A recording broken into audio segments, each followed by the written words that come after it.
warahmatullahi wabarakatuh. Perkenalkan, nama saya Alvina Meirawati, kelas B20 semester 3. Pada kesempatan ini saya akan membahas tentang desain pengembangan kurikulum.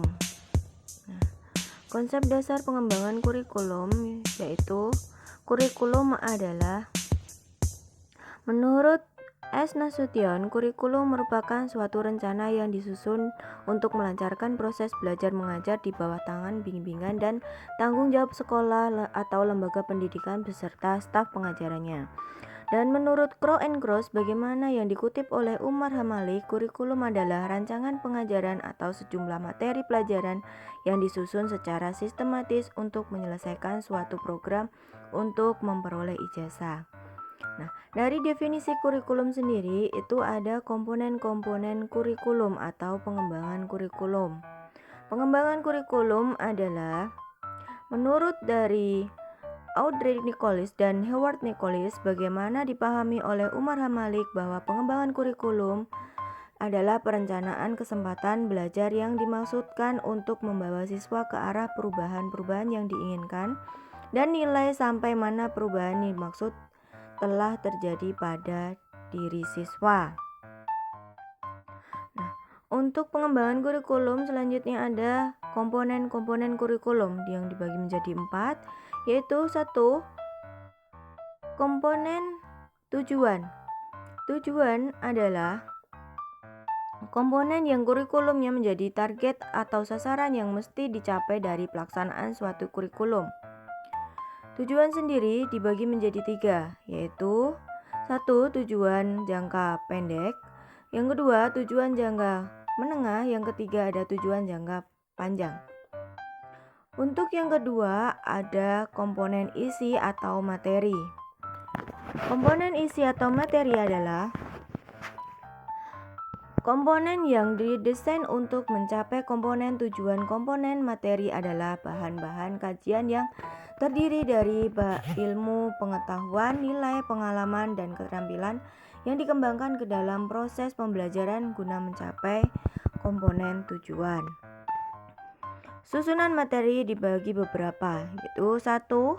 Teori, konsep, generalisasi, prinsip, prosedur, fakta, istilah, contoh, definisi, dan proposisi.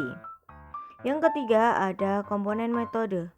Metode merupakan komponen yang berhubungan dengan implementasi kurikulum, strategi merujuk pada pendekatan dan metode serta peralatan mengajar yang digunakan dalam pengajaran. Dan yang selanjutnya ada evaluasi. Evaluasi adalah komponen kurikulum yang dapat diperbandingkan. Evaluasi berarti melakukan seleksi terhadap siapa yang berhak untuk diluluskan dan siapa yang berhak tidak diluluskan. Nah, contoh mencapai target, ada siswa mencapai target dia akan mencapai lulus, dan tidak mencapai target dia tidak akan mendapatkan kelulusan.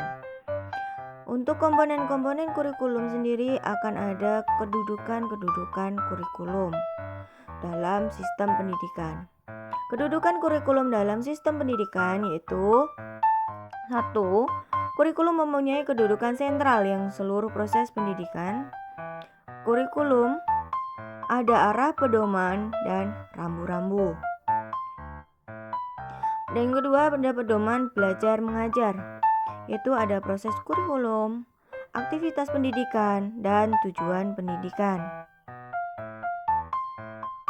Untuk selanjutnya, yang kedua, kurikulum merupakan suatu rencana pendidikan yang memberikan pedoman yang pada pegangan, yaitu ada 4 jenis, yaitu jenis pendidikan, lingkup pendidikan, urutan pendidikan, dan proses pendidikan.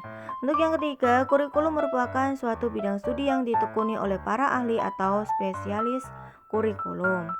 Itu ada konsep, sumber-sumber, konsep-konsep, dan landasan-landasan teori. Yang terakhir ada pengembangan kurikulum.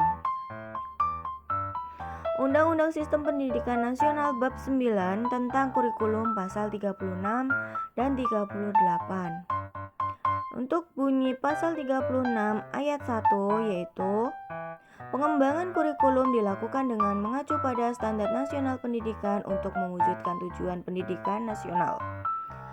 Untuk yang pasal 36 ayat 2 yang berbunyi kurikulum pada semua jenjang dan jenis pendidikan dikembangkan dengan prinsip diversifikasi sesuai dengan satuan pendidikan, potensi daerah, dan peserta didik. Untuk pasal 38 yang berbunyi melaksanakan kegiatan pendidikan dalam satuan pendidikan berdasarkan atas kurikulum yang berlaku secara nasional dan kurikulum yang disesuaikan dengan keadaan serta kebutuhan lingkungan dan ciri khas satuan pendidikan yang bersangkutan. Pasal 38, kerangka dasar dan struktur kurikulum pendidikan dasar menengah ditetapkan oleh pemerintah. Kerangka dasar struktur kurikulum pendidikan tinggi dikembangkan oleh perguruan tinggi yang bersangkutan dengan mengacu pada standar nasional pendidikan untuk setiap program studi. Nah, dari kedudukan kurikulum sendiri ada landasan-landasan kurikulum. Landasan-landasan kurikulum yang pertama adalah sebagai berikut. 1. Landasan filosofi. Landasan filosofi mencakup nilai-nilai yang melandasi dan membimbing ke arah pencapaian tujuan pendidikan yang sebenarnya. Yang kedua ada landasan sosiologis. Pada dasarnya pendidikan merupakan sosialisasi yang melibatkan cara orang berpikir, berasa, cita-cita, atau kebiasaan-kebiasaan. Karena itu dapat mengembangkan suatu kurikulum perlu dipahami kebudayaannya. Yang ketiga ada landasan historis. Pengembangan kurikulum harus mengacu pada pengalaman pendidikan di masa lalu, saat ini, dan gambaran di masa depan sehingga dapat menghindari kesalahan di masa lalu dan mempersiapkan pendidikan yang lebih baik di masa yang akan datang. Dan yang keempat ada psikologis, meliputi upaya membentuk pola interaksi dan perilaku sosial untuk memajukan prinsip belajar mengajar yang melibatkan perilaku guru dan peserta didik.